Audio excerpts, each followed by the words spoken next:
आइए हम लोग बात करने वाले हैं कि विद्युत प्रतिरोध और विद्युत चालकता ये होते क्या हैं, इनमें क्या बेसिकली डिफरेंस है। तो आइए इसके बारे में जानने का प्रयास करते हैं। सबसे पहले हम लोग बात करेंगे विद्युत प्रतिरोध क्या होता है। देखिए, विद्युत प्रतिरोध नाम से ही पता चल रहा है विद्युत प्रतिरोध। विद्युत का मतलब होता है बिजली, प्रतिरोध का अर्थ होता है रुकावट या बाधा।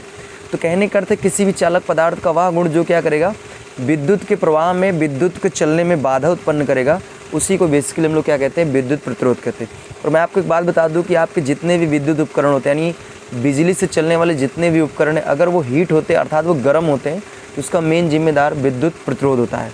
तो विद्युत प्रतिरोध क्या है, किसी पदार्थ या किसी चालक तार का वह गुण जो क्या करेगा, धारा के प्रवाह में अवरोध अर्थात बाधा उत्पन्न करेगा, उसी को हम लोग बेसिकली विद्युत प्रतिरोध कहते हैं। इसको बेसिकली आर से प्रदर्शित करते हैं। अगर इसके मात्रक की बात करते हैं, इसका मात्रक जो होता है वो ओम होता है। अब हम बात करने वाले हैं कि विद्युत चालकता क्या है। देखिए, जो विद्युत चालकता होती है दरअसल वो विद्युत प्रतिरोध का जस्ट अपोजिट होता है। जैसे विद्युत प्रतिरोध का काम क्या होता है, विद्युत प्रतिरोध का काम होता है कि किसी भी तार या किसी भी चालक पदार्थ के अंदर धारा के प्रवाह में विरोध उत्पन्न करना। ठीक उसी के जस्ट, जैसे आपको एक बात समझना है कि जैसे किसी चालक तार में अगर धारा का प्रवाह होता है तो उसमें प्रतिरोध क्या करते हैं, धारा का विरोध करते हैं, यानी धारा को जाने नहीं देते।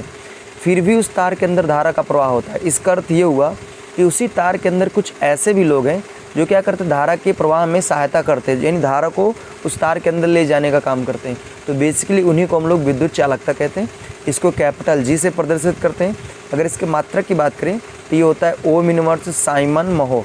और आपको बात ये भी ध्यान देना है कि जो विद्युत चालकता होता है वो विद्युत प्रतिरोध का जस्ट अपोजिट होता है, अर्थात उल्टा होता है।